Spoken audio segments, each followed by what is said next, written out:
So after the spectacle that was the truckers' protest in Canada that has now in many ways been broken up, and the truckers appear to have gotten curb stomped or in some situations trampled by horses, their bank accounts have been frozen, the money donated to them has been stolen, they've been arrested and are being held, similar to certain political protesters in the United States.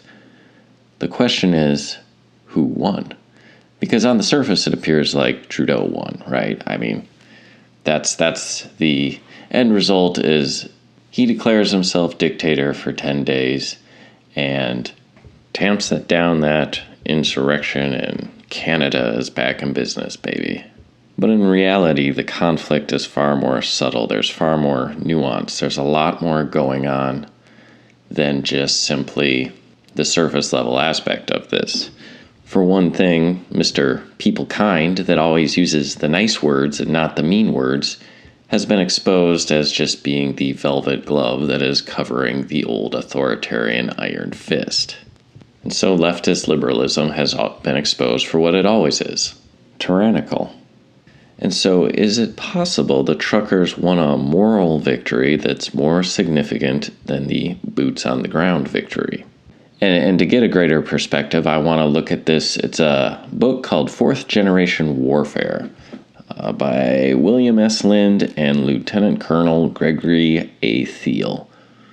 And so I want to take a 4GW, or Fourth Generation Warfare perspective on this, and just very briefly cover all the generations of warfare for proper perspective here. First generation war was fought with line and column tactics, and developed in the age of the smoothbore musket. First generation war consisted of tightly ordered soldiers with top-down discipline. Second generation tactics of linear fire and movement with reliance on indirect fire, for example, artillery. This type of warfare can be seen in the early stages of World War I, where there was still a strict adherence to drill and discipline.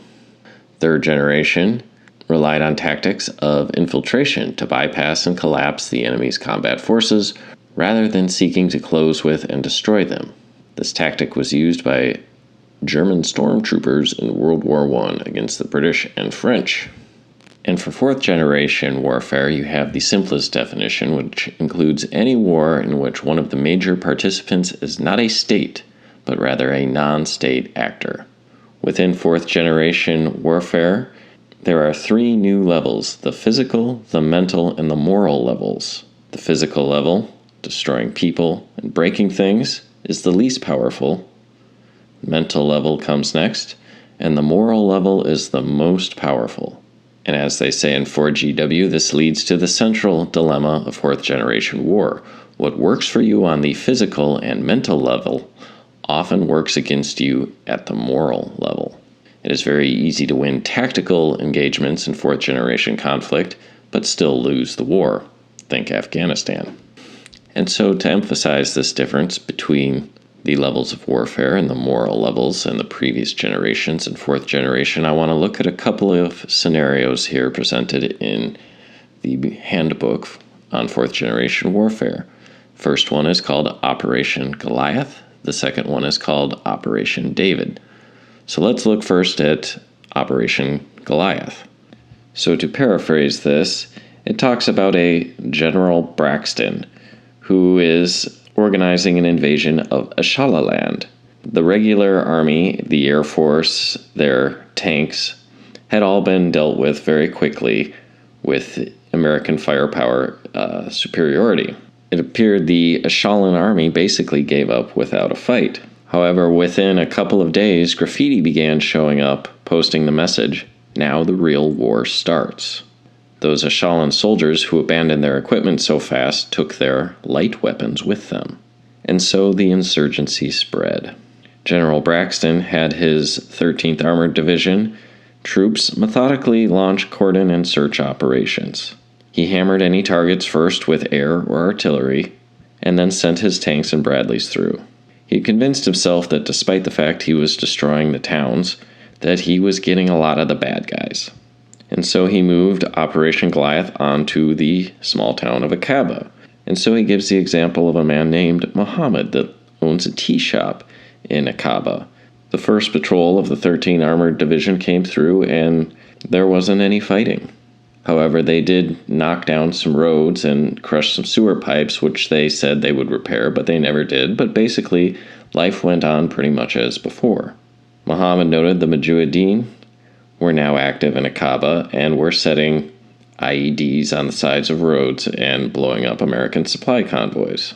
At first, he didn't support this and was disgusted by the sight of war on all sides. However, a few days later, the American tanks came through, but this time they didn't just pass through the town. The soldiers began kicking down the doors of every building and searching inside. They were looking for the Mujahideen. However, in doing so, they tore down the entire town and they destroyed Muhammad's tea shop. To avoid the shelling, Muhammad ran to a mosque, hoping that whoever was attacking them would not destroy the holy site. However, the Americans came in, cornered Muhammad with his family, pulled him to the ground, and beat him. This was a terrible insult and humiliation in front of his family. Finally, the soldiers let him up, left him alone, and walked away. Muhammad didn't understand what had happened, and he didn't understand anything that the soldiers had said to him. However, he lay there on the ground, frightened, hurt, humiliated, and angry. That same day, Muhammad was approached by Rashid, who was with the Mujahideen. They apologized for what the Americans had done to him and paid him 5,000 dinars to help him get back on his feet. They also recruited both Muhammad and his 13-year-old son to fight in the insurgency. So you can see also this very simplistic reading of Machiavelli. It's better to be feared than loved. It's better to be feared. Just make them fear you. Of course, the entirety of that passage is, it's better to be feared than loved, but worst of all is to be hated, or as I've summed it up, it's best of all is to be respected.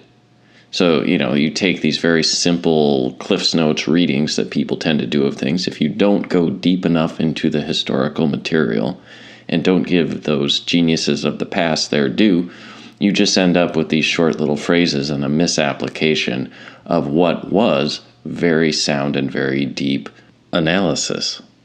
So let's look at scenario 2, which is Operation David, when General Butler flies back to the States and he's going to hold a PowerPoint briefing, but he's interrupted by a Lieutenant Colonel Ed Burke, who is occupying a town called Hatton. So while General Butler is proposing another application of Operation Goliath, Ed Burke proposes a different approach.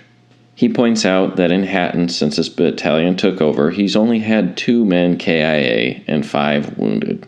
He says only 1% of the population is actively hostile and that they've captured over 1,000 insurgents and haven't killed a single civilian.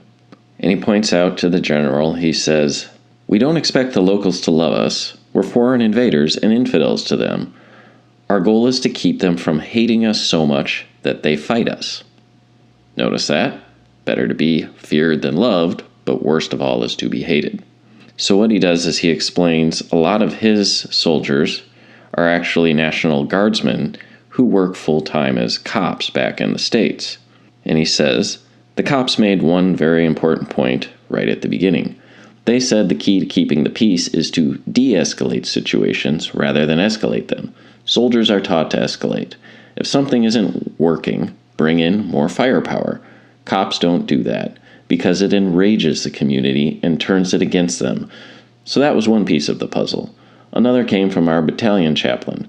He opened the Bible and read the story of David and Goliath, then asked us how many were rooting for Goliath. An NCO said if we want to be David, we should just carry slingshots, and everybody laughed. I said we won't go in with M1s and Bradleys, and we'll ditch the helmets, armor, and sunglasses because they make us look like RoboCop. We live in the towns, we bill it with the people, and we pay them well for the quarters we occupy. We shop in the local markets, drink coffee in local cafes. In short, they become a part of the town. This way, he protects the shopkeepers, but they also protect him. He tells a story of a couple of his wounded men. He said, 2 other of my men were wounded when a couple of kids with AK-47s jumped one of my patrols. They couldn't really shoot. It was just spray and pray. Despite the 2 men down, my guys did not shoot the kids. My patrol leader charged them and they dropped their weapons and ran. When he caught them, he brought them back to the ambush site, pulled their pants down, and spanked them. The crowd loved it, and the kids were humiliated in front of their buddies instead of being heroes. Both of my wounded guys have since returned to duty, and the kids' parents have apologized to us. They were very grateful that we did not kill their sons. By respecting the fact that they knew Hatton was a fundamentalist Islamic city, and that wasn't going to change due to a brief occupation, but rather working with the local populace, they succeeded in not radicalizing the population against them. The issue with Operation Goliath is that it made Americans so hated that a lot of people wanted to see them kill. That didn't happen in Hatton. Furthermore, in Hatton, they gather local intelligence the same way cops do, by talking to the local people all the time. Burke emphasizes, remember, we haven't made ourselves hated. We buy from the locals all the time. Good customers become friends, and friends pass information on to other friends.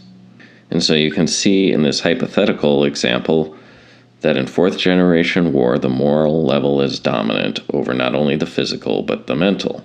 In Operation Goliath, Muhammad was forced to stand up to American technology because the moral level compelled him to fight. And he says, we also see the power of weakness. In fourth generation warfare, the weak often have more moral power than the strong. One of the first people to employ the power of weakness was Mahatma Gandhi. Gandhi's insistence on nonviolent tactics to defeat the British in India was and continues to be a classic strategy of fourth generation war. We also saw this a lot with the civil rights marches, with Martin Luther King. I still remember being a kid growing up in the 80s in school, and they'd be showing us these old black and white photos of these black folks in their Sunday best, and they'd be getting sprayed with fire hoses and attacked by dogs and getting dispersed and arrested. And I didn't even understand what I was being shown at the time, but you can see how that peaceful action echoed down for 50, 60 years till you get these social justice warriors LARPing like they're some sort of activist heroes from half a century ago. It's that powerful, and it does make a statement well beyond the initial moment. What Trudeau has done is he's exposed that he is no better than any other run-of-the-mill authoritarian, that it's just nicer words like, right, Putin is sending in peacekeepers, Oh, is that what you call it these days? It's the flowery doublespeak that makes aggression possible. But what Trudeau did in this situation is he made himself Goliath. Yes, he might have won the battle, but he lost the moral high ground. The truckers have the moral high ground and have inspired similar movements actually across the globe. So whether it is ultimately successful or not remains to be seen. But you can see even the most radical of the far leftists have turned against him because the optics of this are so bad. And it may well be that the truckers won a decisive moral victory despite any appearances of a short-term tactical setback.